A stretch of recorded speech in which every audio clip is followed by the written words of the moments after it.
जय श्री राम, राधे राधे, जय श्री कृष्णा। श्री जी चैनल में आप सभी श्रोताओं और सखियों का हार्दिक अभिनंदन है। कल हमने जाना था कि मुनि परशुराम जी आते हैं और उनके बारे में बताया है कि उनके लाल नेत्र हैं, भुएं टेढ़ी हैं, उन्हें बहुत क्रोध आता है। उन्हें देखकर सभी घबरा जाते हैं।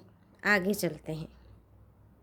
सातवें शुकरनी कठिन वरन न जाय स्वरूप, धरि मुनि तन जनु वीर रसु, आयउ ज सब भूप, सियापति रामचंद्र की जय।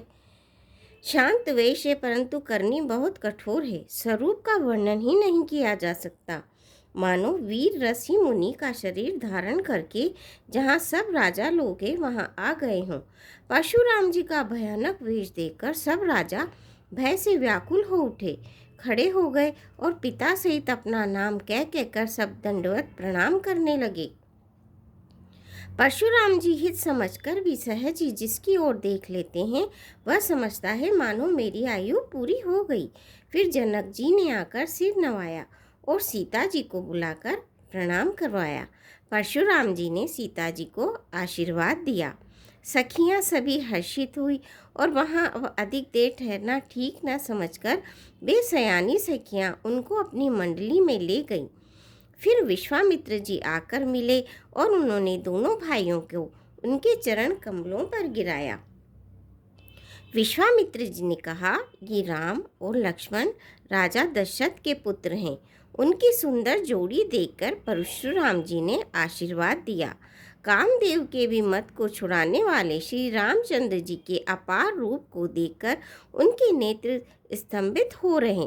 फिर सब देखकर जानते हुए भी अनजान की तरह जनक जी से पूछते हैं कि कहो यह बड़ी भारी भीड़ कैसी है। उनके शरीर में क्रोध छा गया जिस कारण सब राजा आए थे। राजा जनक ने वे सब समाचार कह सुनाए। जनक जी के वचन सुनकर परशुराम जी ने फिर कर दूसरी ओर देखा तो धनुष के टुकड़े पृथ्वी पर पड़े हुए दिखाई दिए। अत्यंत क्रोध में भरकर वे कठोर वचन से बोले, रे मूर्ख जनक, बता धनुष किसने तोड़ा? उसे शीघ्र दिखा, नहीं तो अरे मूढ़, आज मैं जहाँ तक तेरा राज्य है वहाँ तक की पृथ्वी उलट दूंगा। राजा को अत्यंत डर लगा जिसके कारण वे उत्तर नहीं देते हैं। यह देखकर कुटिल राजा मन में बड़े प्रसन्न हुए। देवता, मुनि, नाग और नगर के स्त्री पुरुष सभी सोच करने लगे। सबके हृदय में बड़ा भय है। सीता जी की माता मन में पछता रही है कि हाय, विधाता ने अब बनी बनाई बात बिगाड़ दी। परशुराम जी का स्वभाव सुनकर सीता जी को आधा क्षण भी कल्प के समान बीतने लगा। तब श्री रामचंद्र जी सब लोगों को भयभीत देखकर और सीता जी को डरी हुई जानकर बोले। उनके हृदय में कुछ हर्ष था, न ही विषाद था। हे नाथ, शिवजी के धनुष को तोड़ने वाला आपका कोई एक दास ही होगा। क्या आज्ञा है, क्यों नहीं कहते? यह सुनकर क्रोधी मुनि रिसाकर बोले, सेवक वह है जो सेवा का काम करे, शत्रु का काम करके तो लड़ाई ही करनी चाहिए। हे राम, सुनो, जिसने भी शिवजी के धनुष को तोड़ा है वह सहस्त्र बाहु के समान मेरा शत्रु है। वह इस समाज को छोड़कर अलग हो जाए, नहीं तो सभी राजा मारे जाएंगे। मुनि के वचन सुनकर लक्ष्मण जी मुस्कुराने लगे और परशुराम जी का अपमान करते हुए बोले, हे गोसाई, लड़कपन में हमने बहुत सी धनुहियाँ तोड़ डाली, किंतु आपने ऐसा क्रोध कभी नहीं किया। इसी धनुष पर इतनी ममता किस कारण से है? यह सुनकर भृगुवंश की ध्वजा स्वरूप परशुराम जी कुपित होकर कहने लगे, अरे राजपुत्र, काल के वश होने से तुझे बोलने में कुछ भी होश नहीं है। सारे संसार में विख्यात शिवजी का यह धनुष क्या धनु ही के समान है? लक्ष्मण जी ने हंसकर कहा, हे देव सुनिए, हमारे जान में तो सभी धनुष एक से ही हैं। पुराने धनुष के तोड़ने में क्या हानि लाभ? श्री रामचंद्र जी ने तो इस नवीन के धोखे से देखा था, फिर ये तो छूते ही टूट गया। इसमें रघुनाथ जी का कोई दोष ही नहीं है। मुनि, आप बिना ही कारण किस लिए क्रोध करते हैं? परशुराम जी अपने फरसे की ओर देखकर बोले, अरे दुष्ट, तूने मेरा स्वभाव नहीं सुना?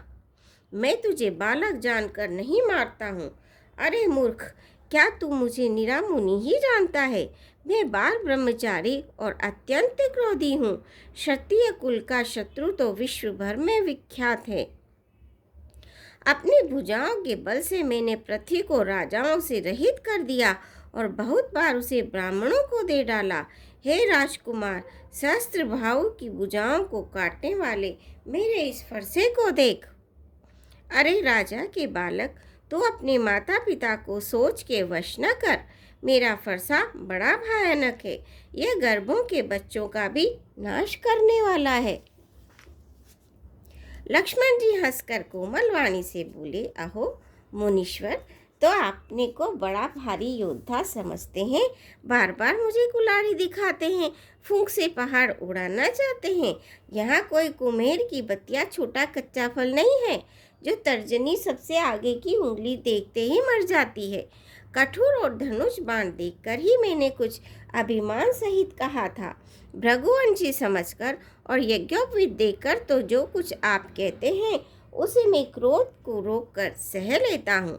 देवता, ब्राह्मण, भगवान के भक्त और गो, इन पर हमारे कुल में वीरता नहीं दिखाई जाती, क्योंकि इन्हें मारने से पाप लगता है और इनसे हार जाने पर अपकीर्ति होती है। इसीलिए आप मारे तो भी आपके पैर ही पड़ना चाहिए। आपका एक एक वचन करोड़ों वज्रों के समान है। धनुष बाण और कुठार तो आप व्यर्थ ही धारण करते हैं। जो बिलो की अनुचित कहयु क्षमऊ महामुनि धीर, सुनि सरोष भृगुवंश मनि, बोले गिरा गंभीर, सियापति रामचंद्र की जय, पवन पुत्र हनुमान की जय। इन्हें धनुष बाण और कुठार को देखकर मैंने कुछ अनुचित कहा हो तो उसे हे धीर महामुनि क्षमा कीजिए। यह सुनकर भृगुवंश मणि परशुराम जी क्रोध के साथ गंभीर वाणी में बोले, हे विश्वामित्र सुनो, यह बालक बड़ा कुबुद्धि और कुटिल है। काल के वश होकर यह अपने कुल का घातक बन रहा है। यह सूर्यवंश रूपी पूर्ण चंद्र का कलंक है। यह बिल्कुल उद्दंड, मूर्ख और निडर है। अभी क्षण भर में यह काल का ग्रास हो जाएगा। मैं पुकार कर कह देता हूँ, फिर मुझे दोष नहीं है। यदि तुम इसे बचाना चाहते हो तो हमारा प्रताप, बल और क्रोध बतलाकर इसे मना कर दो। लक्ष्मण जी ने कहा, हे मुनि, आपका सुयश आपके रहते दूसरा कौन वर्णन कर सकता है? आपने अपने ही मुंह से अपनी करनी अनेकों बार बहुत प्रकार से वर्णन की है। इतने पर भी संतोष न हुआ हो तो फिर कुछ कह डालिए। क्रोध रखकर असह्य दुख मत सहिए। आप वीरता का व्रत धारण करने वाले, धैर्यवान और शोभ रहते, गाली देते शोभा नहीं पाते।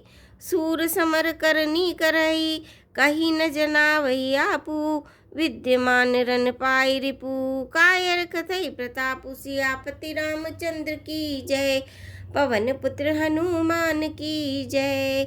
मंगल भवनी अमंगल हारी, दबौ सुदशरथ अजर बिहारी, दीन दयाल विरद संभारी, हरौ नाथ मम संकट भारी।